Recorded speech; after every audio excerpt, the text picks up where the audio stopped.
And we're live. Hello, and welcome to the Modern Romantic Podcast, where we celebrate and inspire romanticism through passionate people doing incredible things. Hi, I'm Trey, and I finally finished sewing my doublet. Hi. Yay! For those of you who have been following along on Instagram with all of my very long-term postings about it, it is a 1.5-year journey that I'm very thankful to be finished with. Was it really that long? Well, yeah, I got burnout halfway through, but that's not the point of this introduction. It's just to say we're done. It's done. Awesome. And that's what we're happy about. You overcame burnout, which is huge. So congrats on that, as well as the doublet. That's huge. Power through. Yeah. Thank you. And that long, lengthy introduction just to say, and I'm joined today by my co-host, Emily. Hi, Emily. Hi. This week I am not Trey. I am Emily. Yeah. Last week I was Trey, and maybe the week before too. I don't remember. I think so. But yeah, overcoming burnout is a thing. And I would like to talk to our guest tonight about any times that he's experienced burnout. So Emily, would you do us a favor and introduce our fantastic guest today? I would. Today, I'm super excited to speak with violinist David Scott Binanay, who has played at the presidential inauguration and many other places. We'll dive into that. But welcome to the show, David. Thank you for having me, Emily and Trey. It's a pleasure to be here, and I'm looking forward to chatting with you all. Thanks for coming. Very exciting. I think one of the most interesting things that when we started looking at you as a guest to have on the show is that you're not just a violinist, and like other artists that we've had, you are also a producer. You also help run an organization that I'm going to let you tell us more about. Sure. My question that I always like to ask artists who do many, many, many things is, how did you get started? How did you come to find yourself in the current state of David Scott Binanay? Oh, wow. So it started when I was 5, right? And when I decided to play the violin. And I played violin, I played Carnegie Hall in the White House as a youth, and I had great opportunities with rigorous studies and great teachers. But when I turned 18, I wanted to be in my brother's rock band. So I just started learning my blues scales. I quit classical music, and I began improvising. I wanted to play my heartstrings because I had 4 open heart surgeries by the time I was 18. Wow. And that was a lot. That's a lot to unpack, maybe for another time. But I had 4 open heart surgeries by the time I was 18. I went off to Villanova, went off to school, came back. And when I was at school, I studied philosophy, and I knew I always wanted to come back to North Carolina and be in my band here. So I came back, didn't pan out with the band quite as I had hoped because of some more health issues with some mental health issues. And then I started a nonprofit, Music Over Mind, because I found that music was such a healing force that it was healing my mind in incredible ways. It was the catalyst for my recovery throughout my life. And I've been able to weave my health story and my music into my profession. So I do music and medicine now at UNC and at retirement homes across the state of North Carolina. We're at 9 UNC hospitals, and then another hat I wear is my music label, and we're a first party distributor, and I handle business admin for artists, and I record as well. So yeah, that's it in a short pitch nutshell. But I've been able to weave my health story with my passion music, and in 2018 I received a melody valve made by Medtronic, and in the next heart surgery I have, I'll receive the harmony. So I think I'm in the right lane. Wow. Thus, Yeah. the hashtag music is the medicine. Music Right? is the medicine. Yeah, that's my hashtag. Wow. That is How perfect. Did you talk to them about that? Did you have that opportunity?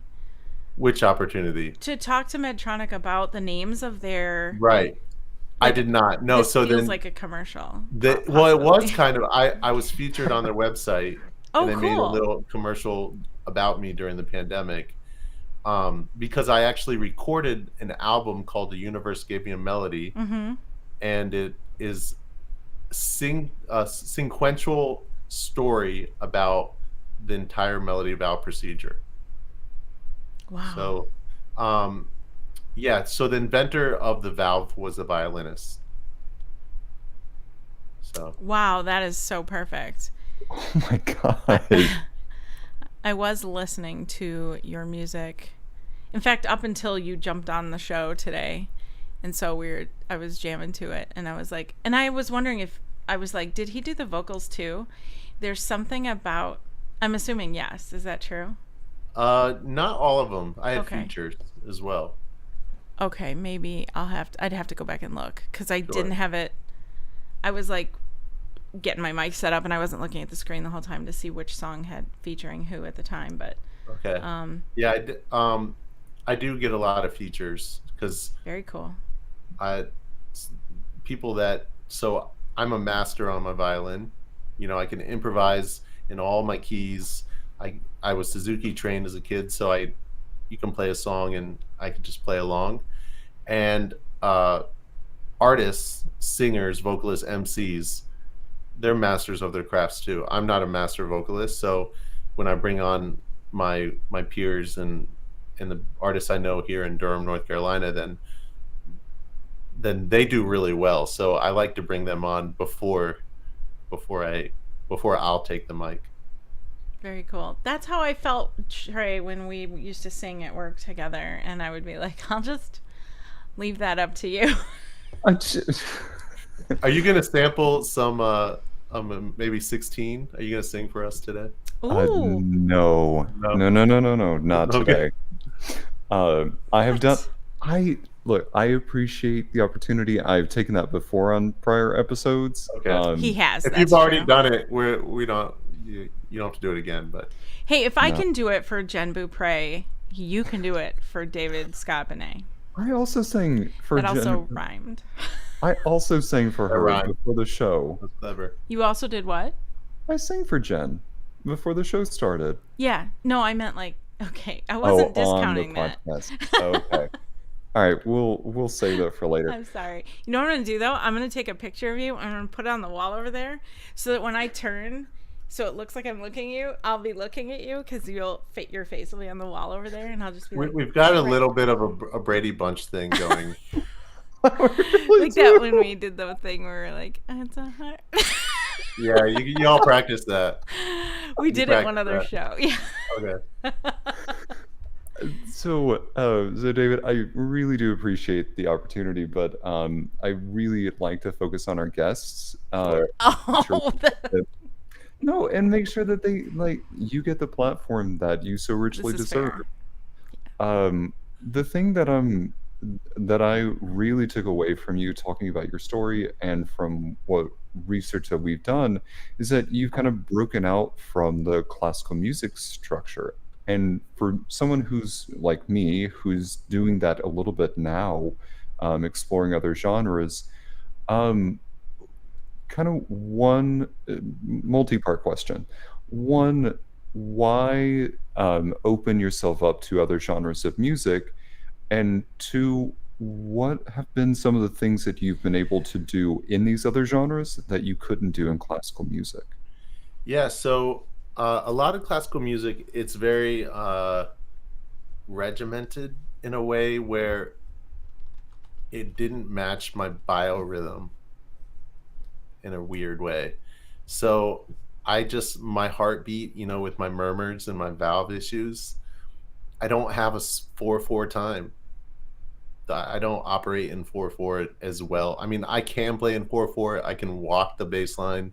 I can, Mhm. I can count. I feel the groove, but my natural creative flow is in some more odd timing. Um, that's not necessarily in that 4/4 time. So I really enjoy calypso rhythms. I really enjoy making the two my one, Mhm. playing on the and, you know, just the violin. I found comping and filling and playing in the space is a lot more fun. Miles Davis said that too, right? You got to play in the space.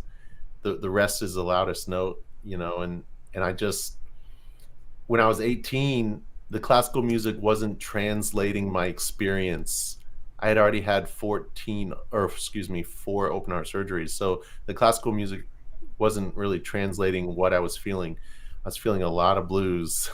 I wanted to cut loose and play my heartstrings, and I had to do that by searching other genres. What was the part two of that question again? Oh, what's something inside of um, other genres that you've been able to do? Mm. So, um, in high school, I listened to a lot of Dave Matthews, and I can do that better than Boyd can. I think, you know, um, but I enjoy folk, but I've gotten into jazz because there's a big jazz community here in the Triangle, Mhm. so I can do jazz. I love blues. Um, I love rock. And then hip hop. I grew up listening to Dr. Dre, and my first hip hop CD was Biggie, Life After Death, and I I love all genres of music.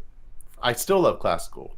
You know, I listen to binaural beats, and I teach sound bath, well programmed classes at this mental health farm twice a week in Pittsburgh, North Carolina. So I listen to everything from lo-fi, hip hop, folk, jazz, and then in the retirement homes, I'm playing all the great American standards from Barbra Streisand to Frank Sinatra. So like, I'm literally playing every possible genre of Western music that I can think of, and my daily mix on Spotify is just incredible. I bet. Can you please make that public because I would love to like pick that Ooh. Spotify brain a little bit. Sure, I didn't know you could make your daily mix public.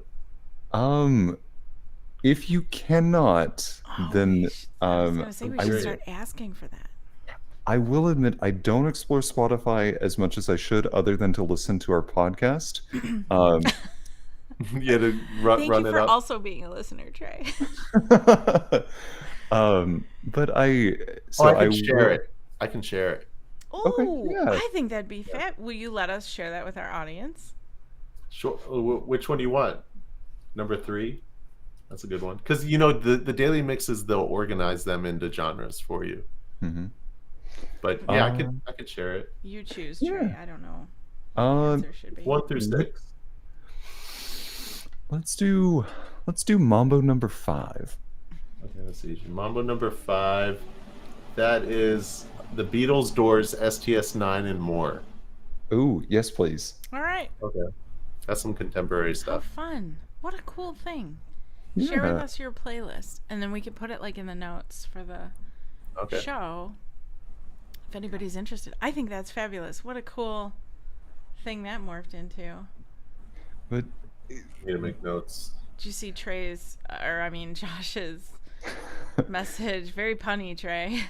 thanks, Josh. the I mean, the reason I ask about a lot of the like what else you kind of explore and what you get out of that, I think it's so cool that you said like you weren't able to express the what you were going through inside of the music that you were accustomed to performing. Like you said, it's very regimented.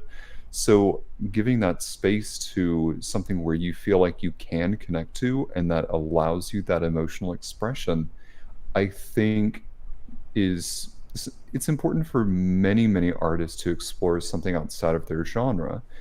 Um, so I'm always intrigued whenever I see multi-genre performing artists doing that and going around in those spaces, and with a somewhat I am losing my words today. I'm so sorry. Um, but it's kind of with a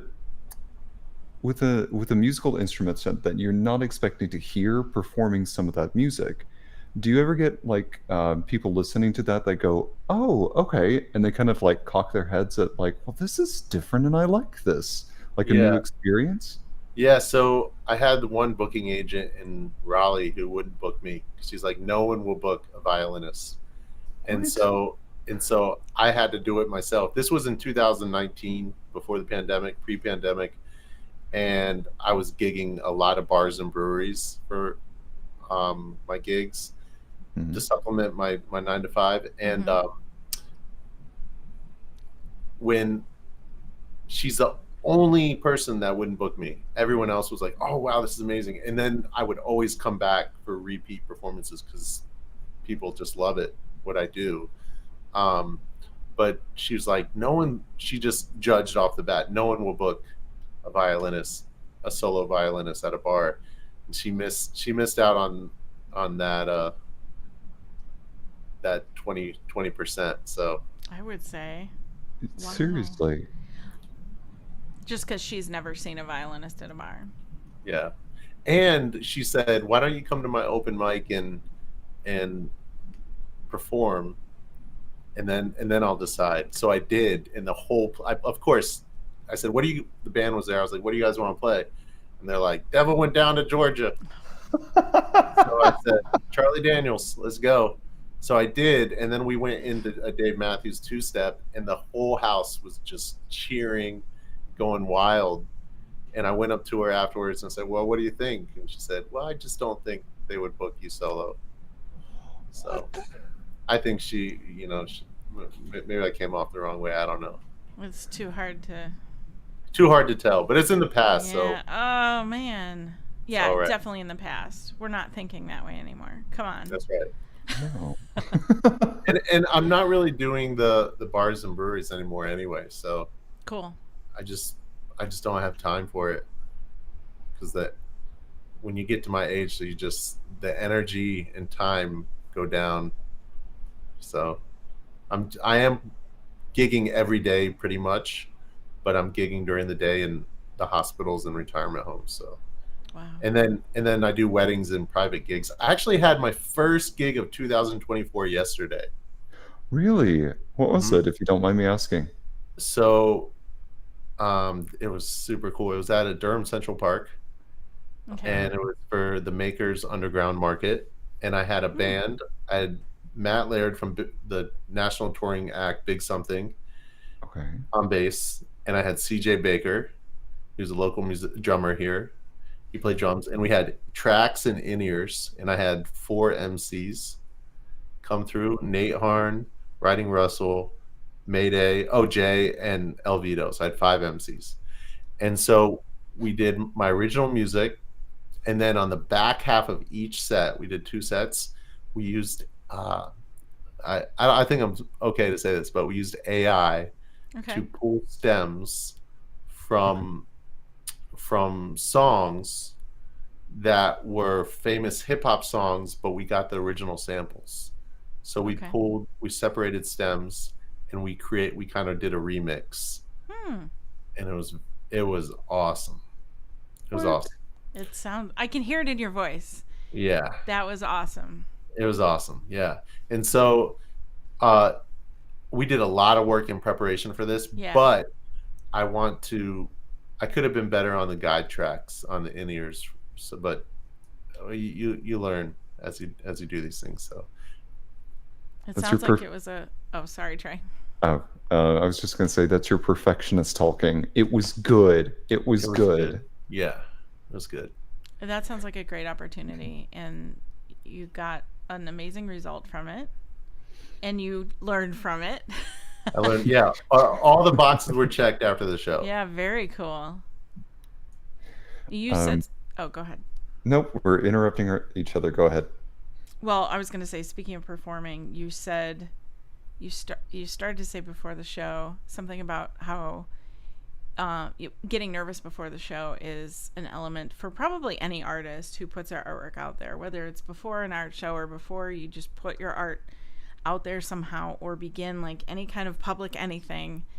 We get nervous, and you said that you kind of like getting nervous, so I would like to know why. Yeah, so I've been performing for so long that it's like another day at the office, feels like sometimes. Mm-hmm.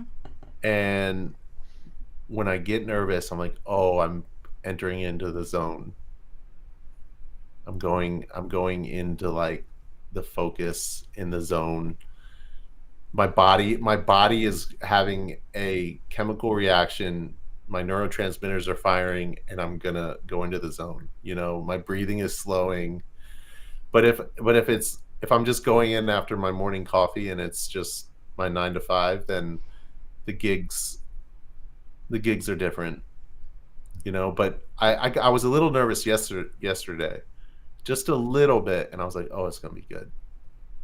So I think it has to, like me, it has to do with more of like a physical thing that happens that I know through science. When you get nervous, it's going to cause your adrenaline to go up, and you're going to perform better. Yes. I would used to agree with get that. so nervous I would throw up before every show. Oh my Oh, god. wow. Yeah. I don't think So- I've been that nervous. Or at least I would never get just. Okay, that's not fair because I think everybody reacts differently. So maybe I've been Yeah. that nervous and I just didn't react in that way. And I would lose my vision too. I get so nervous. Wow, that sounds like it feels extremely nervous. It was extreme. That's an But- extreme reaction. Hmm. But I was dealing with like some mental health things, and just my brain makeup was a little different. And so my body was just reacting differently. So I don't get nervous at all anymore, though. How did you get over that? How did you get past Hmm. that extreme level of nervousness to where you are now, where you actually have an autopilot setting? Because, like, what do you do every day? Yeah. I mean, I do it every single day.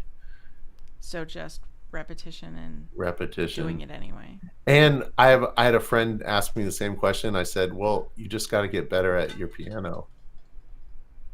You got to get so good at your instrument or your voice or your writing that you're so prepared that you can handle anything that comes. Like, I play with a big fish, a heavy hitter. I play with Shelley Markham, I'm really proud to say. And he used to be on Frank Sinatra records, Carole King records, off Broadway. He was Laney Kazan's piano player. He did Boston Pops. He's a big time. He's 80. I don't want to say his age. He's above 80. Okay. But we hang out. He just called me about an hour ago. I got to call him back after this. But he doesn't get nervous at all anymore either. I imagine not. Yeah, he's been doing it for a while. I've been doing it since I was 5 years old. So I don't get nervous. So the nervous thing when it does happen and you look forward to it and you hope that it happens has to do with wanting to do well, wanting to perform well, and being nervous keeps you on your toes. Yeah, it's good. Like, you get that little bit of that adrenaline and that fight or flight. You get in the zone. They have those zone studies now. I forgot what they don't call it, the zone. They call it something else. Flow states. Yes. That's what they call it. and there's a whole company out in California that does flow state studies with like Red Bull and stuff. So Fascinating. yeah, it's pretty cool stuff. I'm not gonna lie, like I had an audition a couple days ago, and I lost my vision during that audition. See? It's But this is like a recurring thing, and it's something that I actually have on the docket to talk about with my therapist tomorrow, is like Wow. stepping back into the world of auditioning again and performing in front of other people, and Yeah. observing that same sort of performance anxiety. So it's nice to meet somebody who has also been through that. Yeah. So even one, there's two arguments. You could argue, oh, you just need to prepare more, but then you could also argue that you would get nervous anyway, no matter how much you prepared. But then if you get nervous before your auditions, then you got to book like 100 more auditions. There you go. That's the key, Trey. Yeah. Keep doing auditions. 100 more Yeah. auditions. Yeah, because for me, like that's my I forgot what Myers-Briggs it is, but Yeah. I'm the protagonist. So Okay. I'm the hero of the story. So in my personality traits, so like I like go in to the battle. I'm like leading the charge. So like if you get nervous, what I would do would I would like book more shows, book more auditions. If you want to combat the nervousness, Mhm. I don't know. That's what. No, it's Go ahead. I'm sorry. a very quick story, because I actually had a judge at a Nats competition that I did Mhm. just read me for absolute filth about the lack of preparedness on my part when I was performing a song. And Mm. I was just so unbelievably nervous standing in a new location with a song that I had learned and perfected and had practiced out the yin yang, but it was simply because it was a new location and with unfamiliar people that I just completely lost all track of and sense of self. Um, I went on to win my section of Nats in spite of that judge. So Yeah. So that's there, Judge. in your face. So I have a Go. question though about this. Mhm. In the moment, you're in this or getting ready for this audition or whatever, wherever you were in the timeline of this event, and you lose your vision. At some point, you got your vision back because you drove home. So, at what point? Yeah. What brings that back? Are you able to? Because you recovered from that and Yeah. you pulled through. Show's over. Show's over. When the show's over, you're like coming down. It's like I always think of like those old MTV videos of Guns N' Roses and like talking about their rock style lifestyle after their shows, and Just blackout. yeah, and like and how coming down after the show was always such a like not a letdown, but you feel it just peeling off of you Mhm. because being on stage is such a like out of body experience, and it's such a rush and it brings you so high, Yeah. and that after this performance it's like you feel, I forgot what that's called in your body when you're regulating and you're coming down again, but um when the adrenaline is settling and you're returning to your normal state. Yeah. Mhm. I think my neighbor's mowing their lawn now. It's dark out. I don't know. Do you hear that?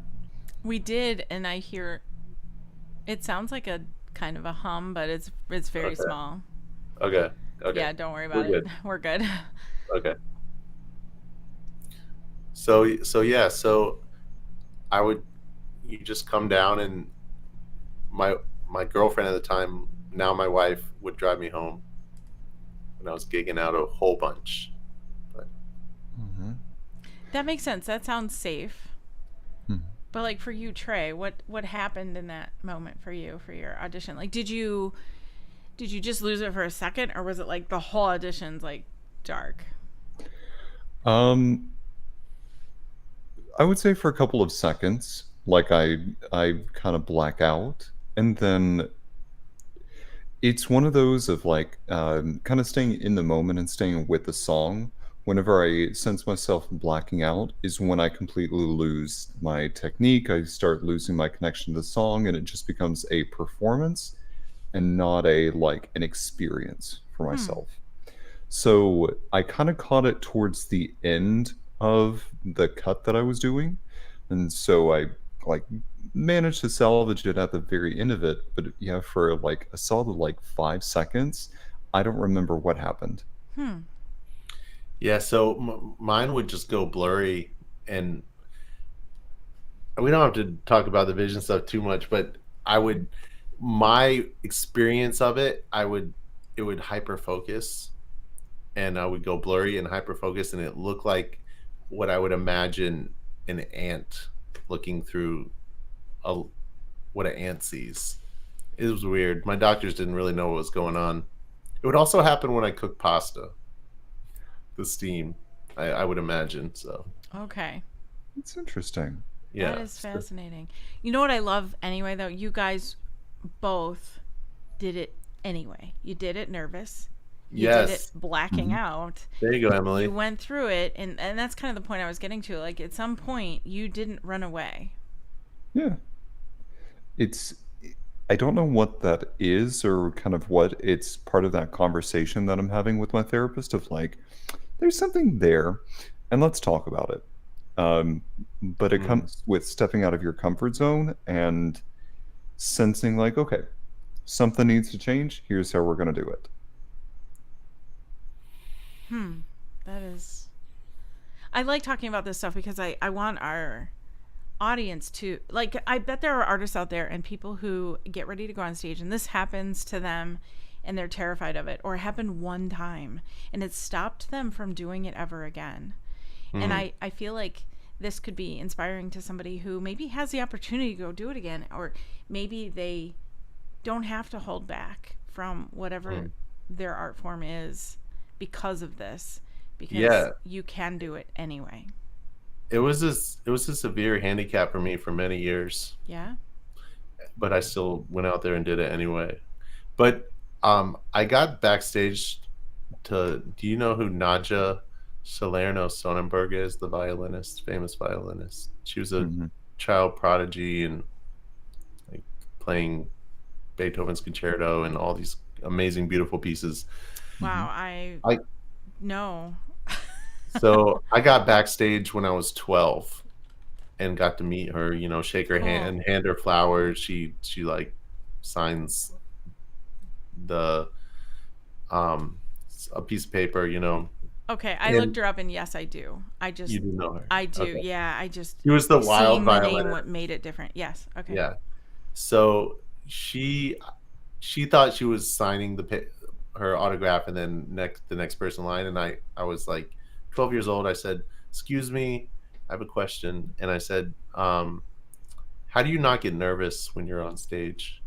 And she said, "Well, before I take every stage, I stamp my feet, and then I go out and do what I was meant to do."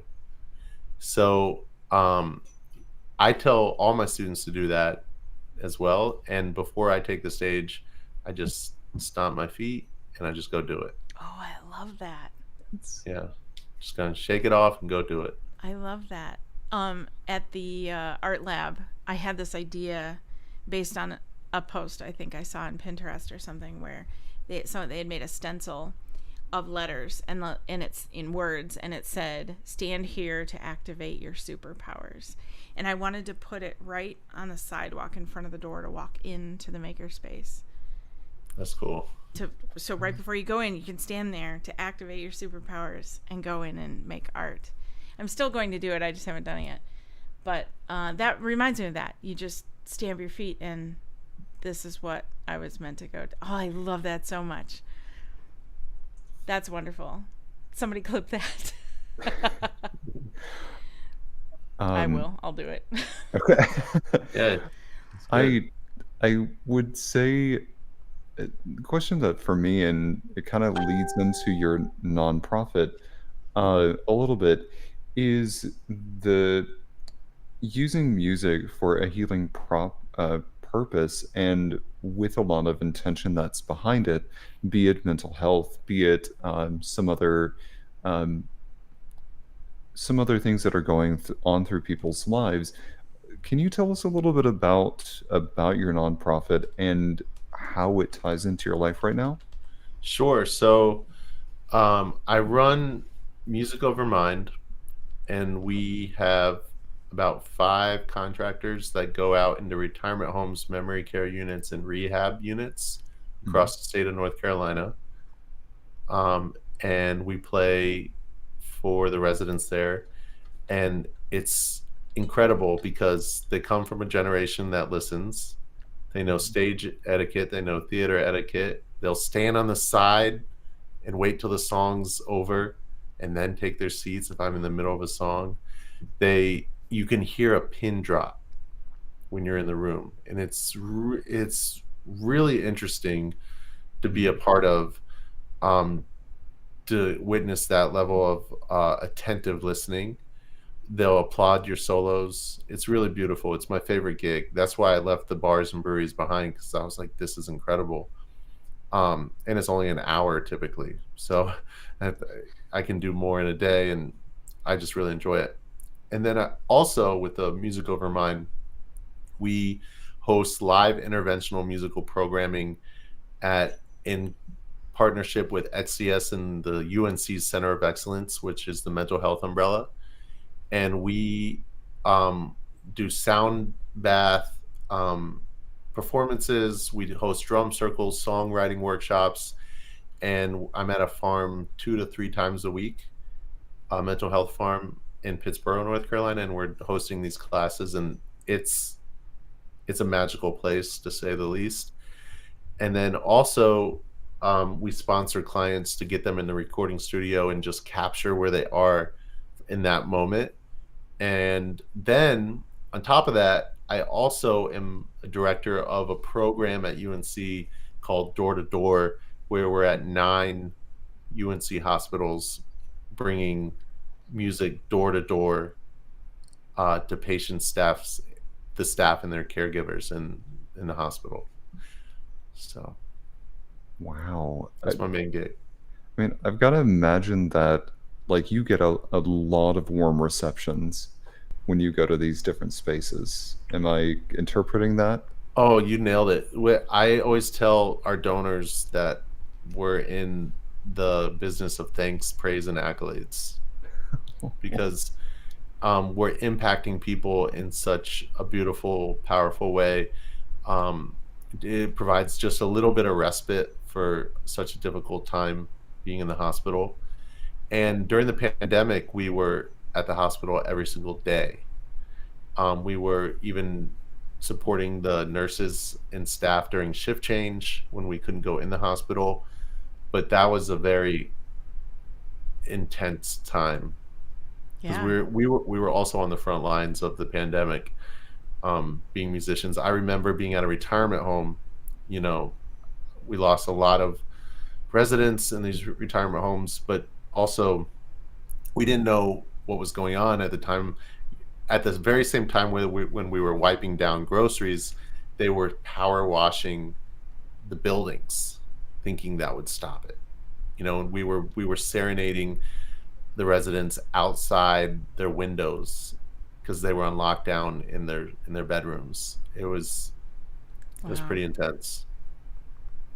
I had no idea that was going on at all as far as music for the residents in that capacity. It didn't even enter my mind or and I now I Well, I kind don't of think it was going on, but we were doing it. right, but I Music mean Over Mind anyone. was Yeah, doing like I know that in homes like that, retirement homes and things, they have various programs with people coming in or bringing it. in Mhm. entertainment or whatever Yeah, at every times. retirement home has activities coordinators. Right, but I never thought about how that would have stopped or changed during the pandemic. It never even, you know, Well, yeah. I would say 90% of them stopped, but I made it a point to continue. The way you did it is to Yeah. do it anyway is Yeah. Well, so oh, thank you. amazing. But see, also I think that's because of my patient advocacy, being a Mhm. patient myself. Like there wasn't really, I faced death as a kid. There wasn't really like not to do it didn't make sense to me. Yeah. So I was like, and I was like, we're going in there, like we're gonna support them because I know they need it. I've seen the look on their faces, and they need it. So we went in. Yeah, it was just about how to make it happen, Yeah, not if. yeah. For me, I kind of wonder. You said that you are a patient advocate, and there are tons of people out there that I know that are music advocates. So I I wonder what are some ways that people can also become both patient and music activists when it or yeah, I'm gonna Advocate. say advocates. Thank Yeah, you. I wouldn't say I'm an activist. I try and I yeah, but advocate. Yeah. Well, get your story out. That's the main thing. I did a lot of public speaking with National Alliance for Mental Health. I did a lot of public speaking. A lot of the rehab centers and various nonprofits in the area I speak at, telling my story and sharing, just like what I'm doing with y'all, just sharing my healing journey. Um, I had psychosis in 2006, and it probably was from a lot of uh, trauma that was just as a kid. I was never scared as a kid, but that trauma went somewhere, and it probably in 2006 it all bubbled up, and I had a severe break. So um I'm married now. I have two babies. I have a full-time job, and I'm doing better than I ever have been. So uh healing is possible, but for a lot of people, they don't. In me, during the time in 2006, I didn't see the light at the end of the tunnel, so Hmm. to speak. um but mental health is a very dear subject and dear area of um the healing world that I'm passionate about. So that's, I would say, how I'm a patient advocate. We crush stigma on a daily basis, and it starts within the home and your network, your friends and family, and then it trickles out to the public and your peer groups. And so I would say that's how I'm a patient advocate. And getting your story out is the main thing. You could do it on social media, but just having the courage to talk about what you've been through and supporting others that maybe have had a similar journey. I I love the like plan of attack there. How do we also or how would you recommend that people also combine that with getting music into some of these spaces? Yeah, so more and more people are entering the retirement homes. There's a huge industry that we need incredible musicians. There's a lack of musicians entering the space. There's a lack of, I think, music therapists in this space. Mhm. We are not music therapists. My team, we are just, everyone on my team can play in all their keys, improvise in all the keys. They know, they have a songbook of standards they can pull from. They're phenomenal musicians. We do bring in community members, but we don't. Um, like my team is, everyone who is on my team are better musicians than I am, and they're just, I can't say enough about them. But I will say, if you want to be in the space of music and medicine, all you got to do is pick up the phone. All you have to do is pick up the phone, call a retirement home. Every hospital has a volunteer services, I would imagine. Call volunteer services. and just start booking. Just pick up the phone. It's that easy. Um, I I wanted to go to music school because I had already knew I was going to be a musician, and I asked my friend, well, who was in music school. I said, I want to be in music school. He said, why? And I said, because I want to play gigs. I want to perform. And he said, well, just pick up the phone. You don't need to go to school for that. So that's what I did. I just picked up the phone, called Hillcrest up the street, and I just sent him an email this week saying I'm going to have to stop playing at Hillcrest. So they've been so dedicated and loyal to what I do, but it's just I don't have time to keep playing at Hillcrest. So I'm still like having performed there and giving your time and dedicating that towards sharing that passion with other people, like that is not time wasted at all. And I'm sure that anybody who gets to hear you is going to love your music just as much as they did. So it's a balance of time, yes, but it is in pursuit of it. Sounds like a very, very good goal. I'm curious, so how do you manage that time between all of these different things that you spearhead, um, while also performing? uh, you mean the administrative side of things? What, I'm going to say everything. everything? Yeah. Calendar, Google Calendar. Um, I've got a pretty. I thought about using that AI app to help with the calendar, but everything goes to the calendar. Yeah, it's just I'm and the label. We haven't even talked about the label yet. I run a label too, so Right. I Okay. just work all the time. My weekends I've made for the family. Well, my wife has declared it's for the family, so I just work all the time. But if people want to donate to the programs, they can, Mhm. Okay. because Music Over Mine, momoutreach.org or door to door nc.com, because we our programs are always we're in operations, but we could be at capacity without a doubt. But before I leave, I want to try and get $1 million investors to the programs, and then let them be handed down to someone else. I took over door to door from Joy Javits, who is the daughter of the late famous Javits senator, Okay. um, and she ran the program for 30 years Wow. prior to me taking over. If there are any sponsors that are looking to get in contact, you can also email us at please sponsor us, we love you at theamodrom.com. But we'll definitely help put you in contact with David and his team.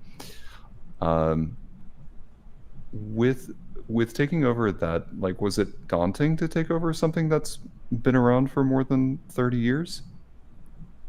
No, we've been. I mean, no, not really. We worked together for a while before Mhm. that, and she kind of semi-retired, so she handed it over to me, and we were working together closely for a while, and we're still close. She came to my show yesterday, um, but she, you know, did an amazing work, and I took it over in 2021, I think, and we've just running. We've been doing so much at the hospital. We've expanded 5 additional hospitals. We've done so many special programming. We have major partners, like 5 major partners. I'm on the board of UNC Neurostimulation now. We're planning a music series with the school of medicine. So we got some big projects coming on, and we're very excited about it. Um, so yeah, it's been good. We haven't slowed the program hasn't slowed down at all. We're just at operations. If we were at capacity, we could reach way more people, way more patients. Um, but we have a limited funds, and we do what we can with what we Of have. course. Yeah. What great work. Could not agree more. Can you, just for our audience, and so we don't miss it, can you say the names of the places where people could donate one more time? The Music Over Mind website is momoutreach.org, Okay. and the door-to-door website is doortodoornc.com, Thank you. Okay. and then you can just go to the donate pages. Sweet. And the door-to-door website will go directly. The donate tab goes to the official UNC Medical Foundation pay structure. So Okay.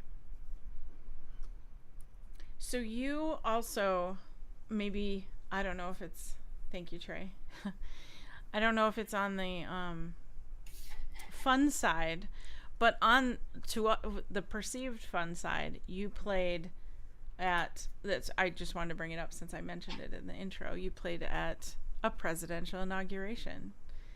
Can you tell us about that experience? Sure. So, well, I played for the Clinton White House back when I was a kid, but then for the Joe Biden clean energy inauguration, we were able to play for that performance. We were on a Bosendorf. It was Shelley Markham and I. We played Strike Up the Band. We played Irving Berlin's Blue Skies, which was perfect for clean energy inauguration. Yeah. And we played, there was one more. I can't remember off the top, but okay. It was a virtual event, actually. Okay. So everything was pre-recorded, and then it was pandemic year, right? Yeah. So we were in this, oh gosh, it was a skyscraper virtual conference center. It was incredible. So we were in this big gathering room, and you had little avatars, and you could go around up to people at the bar or different tables. Billie Eilish was there, one of the artists. Neo was one of the artists, and there were breakout rooms in this big room. So you would go into breakout Zoom rooms when you walk up to various tables and stuff like that. And then there were multi-levels. I think there were like 20 levels. So there were people throughout this entire virtual space, like metaverse before it was the metaverse. Sure. Wow. Because the metaverse dropped right around that time. But okay. It was very cool. I feel like that's hard to wrap my brain around, but I get it. Yeah. So how do you perform? Like, you're just sitting in like your studio and you're playing then? So it was pre-recorded. So we were at this, Shelley knew this pretty awesome person with a friend of Shelley's, okay, who had a Bosendorf, which is a $90,000 piano, right? Wow, yeah. And we wore our tuxes in this beautiful room, and we had our engineer there, and he filmed us, and our performance was better than a lot of the famous artists, because everyone was on, pandemic lockdown at the time. Mm-hmm. So some of the famous artists were just like their cell phone and a guitar and singing, and we had incredible video. It's online. It's on. Oh, okay. Oh, good. Online. Yeah, it's on my YouTube channel. Cool. All right, I'm gonna link that in the chat for those. Okay. Who, I have it up here. Yeah, my YouTube. Yeah, it should be. You can't miss it. It's the one that says we're in suits. Okay. I got it. So that's incredible. I guess I didn't realize or think about the capacity in which you would have had to perform for that. So, what technology has really changed the world. And I'm glad that you were able to do it anyway, because despite a pandemic. That's pretty great. Do you I'm not looking at the chat. Should I be looking at the chat? Oh, it doesn't matter. Okay. I mean, yes, there's right now nothing on there that's like Okay. Kaz joined our chat, which is cool. Hello, Kaz. Hi, Kaz. I was trying to find the video to link it. I'm gonna link your channel though, at least, so people can find it. There we go. There. For people that are looking to get into music, whether they be a new violinist, some other type of musician, what's something that you would say to someone that's just starting out?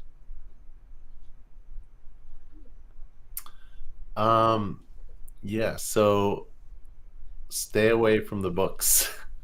The music theory. I don't know. I love music theory now. And I think the books are great. I think Carl Flesch's scale book right here. Right. Mhm. I think they're really important. But I think the best way to learn is how I teach my students now. I get it straight from Victor Wooten's book, The Music Lesson. And it's just basically teaching music as a language. When I have a 1-year-old who's learning to speak, and we put guitars and drums in front of her, and she's already playing and strumming, and we never say, whoa, that's not it, that wasn't your A diminished scale. No, we're like, good job, just strum those notes. And that's what she does. And learning to jam, and learning to improvise, and learning to just be in the groove, and playing your instrument and learning as a language is, I think, way healthier than trying to enter into some theory books right away. Just sit. So I always tell my students that are going in a slump, that to just open up your case, pull out your guitar or violin, and just sit on the couch, lean back, and just sit with it. And then what do you think is going to happen in that hour that you're sitting with watching a show or something? You're just going to strum a little. There's going to be no pressure. Yeah. And I think that's what's really good. You should read that book if you haven't. Victor Wooten's. He has the sequel, The Spirit of Music, that I haven't read yet. I'm gonna put it on my list of things to read. I always like having different perspectives. Fascinating. I like the idea that doing it this way doesn't introduce limitations right up front. And that's something that I think giving someone the freedom to just dive in to however they would dive in. I really like that approach. And you start with the foundation, which is rhythm and groove. Okay. So you dance first. You got your rhythm and groove, and then in that you go 1, 2, 3, 1, and you just strum. But it all starts from the foundation, which is rhythm and groove. Notes are last. This is Victor Wooten's book. Notes are last, and notes is the only thing that they teach in school. Yep. Note theory, and that's the last thing you have. You have rhythm and groove. You have feel. That it's like the Jedi way. The first things, rhythm, groove, and feel, are the first things you need to establish. And then you add in time, and then you add in dynamics, and then you add in trying to think. There's so many more elements of music that happen before even the first note is played. And then, but all we have in school are the notes. So I don't know. As somebody who was in music school, 100% agree. They teach you music theory for, at least in my university, they taught it for the first 2 years. And then as soon as I walked out of that theory class, every other piece of music that I learned completely broke all those rules. So, right. Yeah.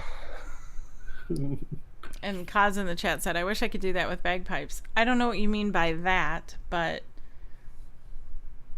I think that appeared when she was when we were talking about just sitting on the couch and strumming. Oh yeah. Oh right. Yeah. That'd be loud. Right. I want bagpipes at my funeral, so yeah, definitely. And maybe some flaming arrows. Oh, that would be cool. Oh, that would be really cool. I bet Josh could arrange that. Josh being an archer and all. He's an archer. Yeah, we've made flaming weapons for various photo shoots, including flaming arrows. Cool. So yeah, he said I can hook you up with flaming arrows. I mean, he'll All be right. dead by then, so you better hook up sooner than that.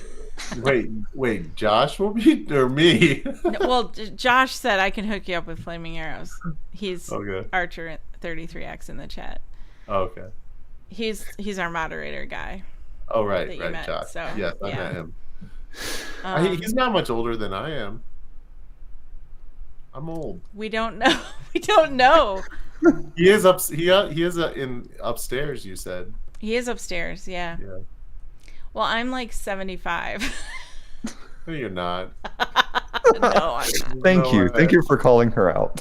Yeah, just call No, me you're out on not. that. It's a I blatant think lie. we're all about. I think Trey is the youngest, and I'm in between. You might be older than me, Emily. Oh my gosh. I do not want to discuss our ages. We don't have to. No. I don't want to upset the moderators. Like, I'm absolutely okay with discussing all of this. Yes, I am. I'm happily 41. Oh, I love that so much. Yeah, I'm happily You 41. made my whole week. Why? Are we the same age? I am definitely older than 41. Yeah, that's what I said. And Trey's younger. And How dare Josh you? and Okay. Josh is older than all of us. I believe that may be true. Yeah. I believe that to be true, yeah. Maybe.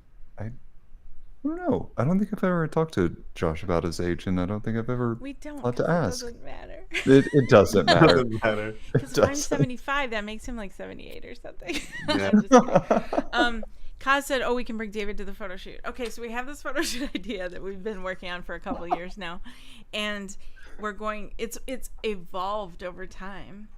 Okay. I do photography, and I do like big epic fantasy scene photography, and I Very cool. take elements and make it real for the people who are in the photo.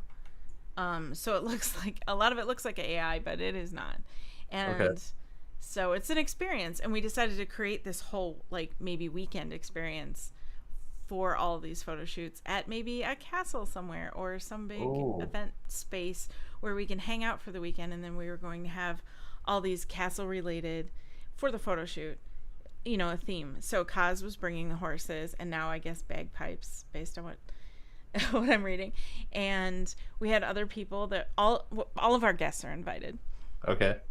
And so, like, bring your art form, and we'll have a fantastic weekend. Everybody in this really fabulous castle, hopefully.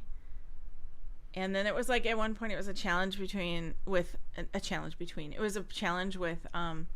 Jasmine and Carlos from Black Fede, because they were like, "Ooh, we want to do this. We want to get a castle too." And then the next year, they got a castle for their event. And Wow. so that was really great. We applaud them. They did it. Mhm. So I think I've got a really cool scar for a photo shoot. That's all I'm thinking. okay. I Oh, got interesting. the Yeah, surgery you scar. do. Oh, Yeah, that could be cool. yes, it could. Yeah. Ooh. Thank you, Kaz, for that. I think we should make this happen, and of course, you're Yeah. invited too. Okay. And that would be fabulous. We've got. I don't know.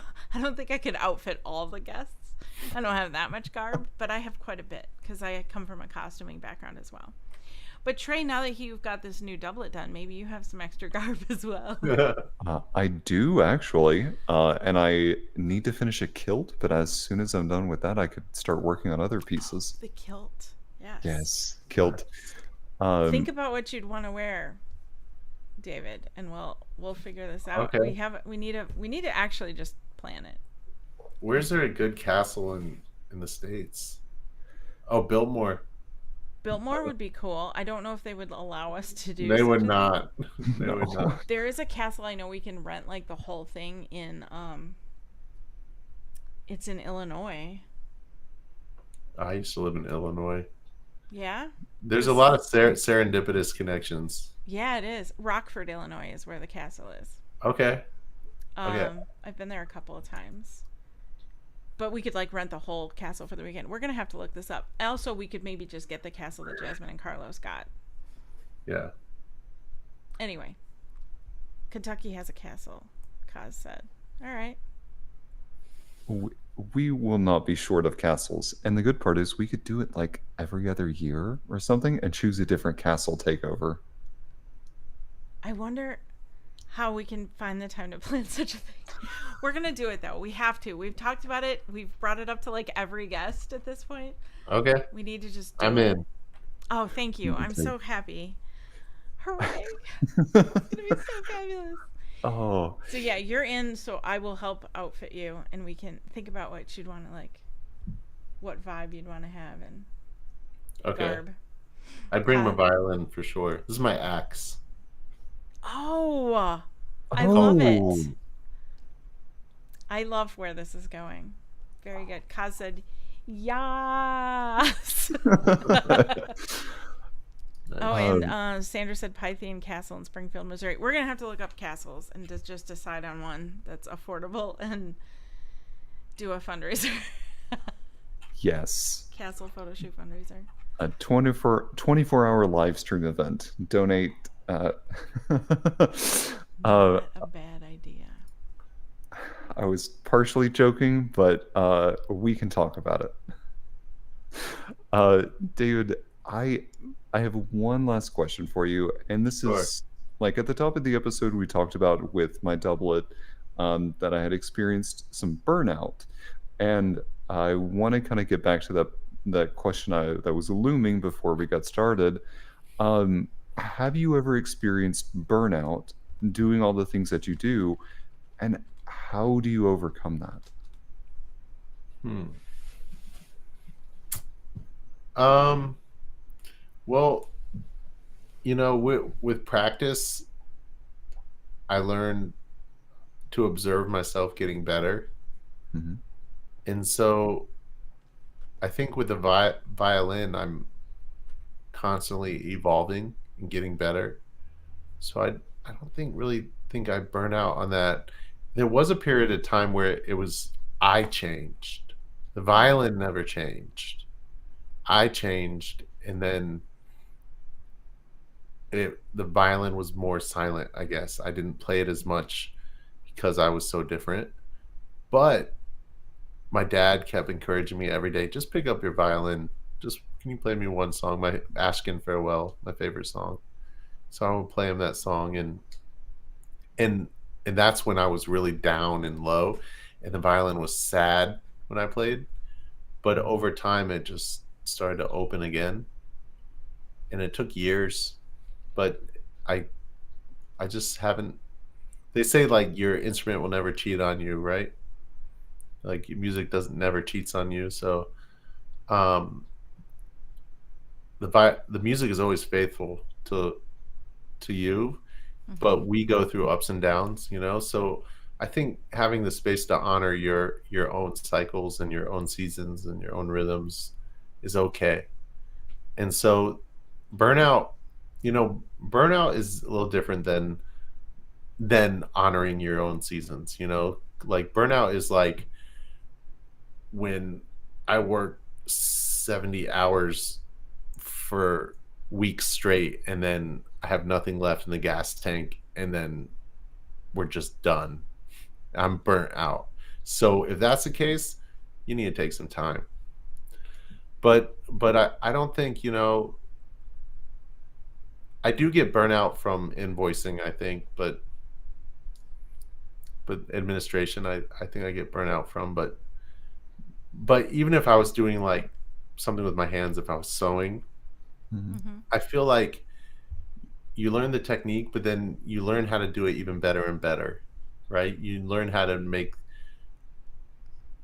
different changes, different moves to achieve your purpose in a more masterful way.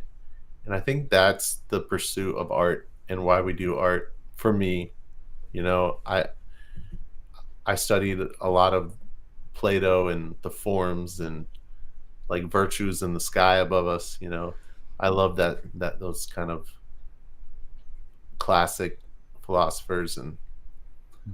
and yeah, I get tired. I wouldn't necessarily say I get burnout, So I don't know if I'm suited to answer that question as well as you would I like, think you but did, though. I You think you did. still answered it. Yeah. okay. It's the So thing. open-ended.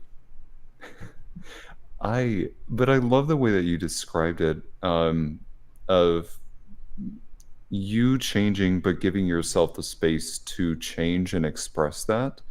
It's going to be a different thing when you go back to it because you have changed. And I love the way that you describe that and giving yourself the space for that sort of change to take place. And you're right, music does not ever cheat on you. But if the music that's currently sitting in the folder behind me ever does, I know where you live. Um, I will come find you. That's Uh, funny. so I think that's a beautiful way to kind of express that. And a different perspective of burnout is maybe that you're just tired and that you're changing, and that maybe you just kind of need to give yourself that space. Yeah, but I do think I'm coming in my 40s. I do think this is like, to quote one of my favorite local rappers, this is game 7. I think, all my infrastructure across my 3 projects slash companies are built, and we're we're gonna do great things from here till I ascend or make the grave. I don't know, make the grade. So I think we're gonna do great things from here on out, and I'm gonna see this through to when I never retire in America. Right. Well, speaking of watching you doing great things, where can our audience follow you and support you? Yeah, so I guess the best ways would be Instagram, Okay. and it's at David Scott Violin, Okay. and my label is thevcg.io. And then the websites we had shouted out before, but I'm also on Facebook. I don't post as much to Facebook. It all comes from, I guess, Instagram, and Yeah. then gets sent over. Um, but yeah, David Scott Violin, Instagram would be my handle. Okay. And it's davidscottviolin.com for your website, so you can Yes. find links to all of your social media and YouTube as well. David, I want to say, talking to you about your music and what you do for not only the local community, but the community at large with all of your different projects and advocacy. I'm going to make sure I get that correct. And your advocacy is really, truly inspiring. And I'm so glad that you said yes to being on the podcast and that we got to experience the amazing person that is you. I appreciate that, Trey. It's been a pleasure talking and speaking with you and Emily. And if I ever get the call again, I'll be back in a heartbeat. Yeah, we'd love that. Please. And I have some ideas for some photo shoots for the castle that would involve a really, really badass shot with you in the violin. So we'll talk. We'll talk. Yeah, Castle sounds or good. not, I want to make that happen. That sounds awesome. I'm just coming to Durham at this point. Yeah, I do gig in Charlotte sometimes too. So Oh, yeah? I'll let you know. Do you? I do. Okay. Yeah. I mean, Charlotte used to pay triple triple of the amount as much as it did here, but now everything's caught up, I guess. Well, if you ever, the next time that you come down to Charlotte, please let me know. I will let you know. Yeah. For Yeah, sure. that'd be great. I used to play Camp North End. What is that? You don't- have are you really from Charlotte? I've heard Okay. that. Okay. But I don't camp North Shots End. have been fired, sir. How Camp long North ago? End. It's the art district in Charlotte. Like the Okay. artsy, like, I thought that was Noda. oh, Noda too. Noda's more like the hippie Asheville vibe. Okay, since I left, Noda was like the big thing, and then there was It still is. the where is it? Where Common Market was. That area was booming too. Yeah. I see Camp North End. I think the problem is I've been gone for 4 years, and gone too long. I was not aware of this.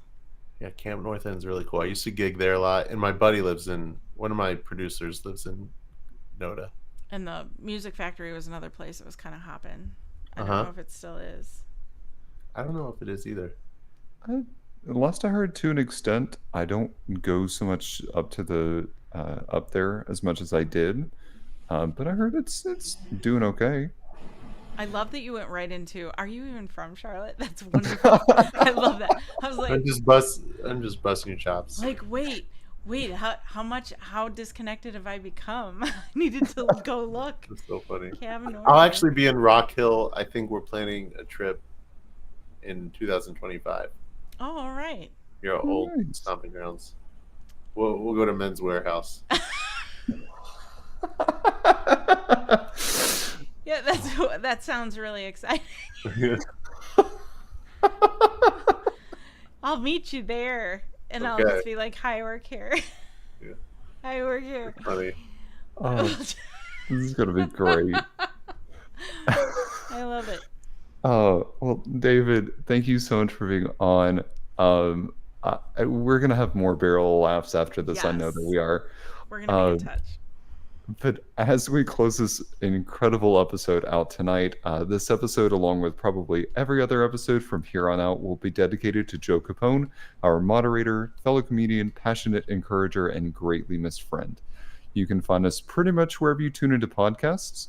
For updates, announcements, and more, follow us on social media under Modern Romantic. Thank you, everybody, and continue to question me on whether I live in Charlotte or not. But do you Have a great even live night. in Charlotte?